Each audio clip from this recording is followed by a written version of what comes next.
Hello everyone, कैसे हैं तुम आप दोस्तों? आप ठीक है? ये मेरा बड़ा पेयर था जी, आज पेमेंट आ गई है, एडवांस आ गया। उस्मान भाई ने परचेज़ किया, दोनों मेल और फीमेल दोनों फ्रीजों में। गले इनके थोड़े से गाढ़े हैं, बाकी ब्लड लाइन जिनको समझ आ रही है वो लाजमी कमेंट करिएगा, मोरे चेक करें इनके। ये फीमेल है, ये मेरा शहजादा मेल है। सेम ब्लड लाइन से हैं दोनों, बिल्कुल सेम। अभी एक बच्चा भी का निकला हुआ था जो कि मैं खुद रोकूंगा।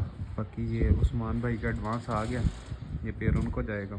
मेल और फीमेल दोनों क्रीजों में, और अभी अंडे भी दिए हैं, फिर बच्चे भी पाला है। एक बच्चा भी शो करवाता हूँ आपको। ये बच्चा है जी, अभी बिल्कुल छोटा है। बाकी अल्लाह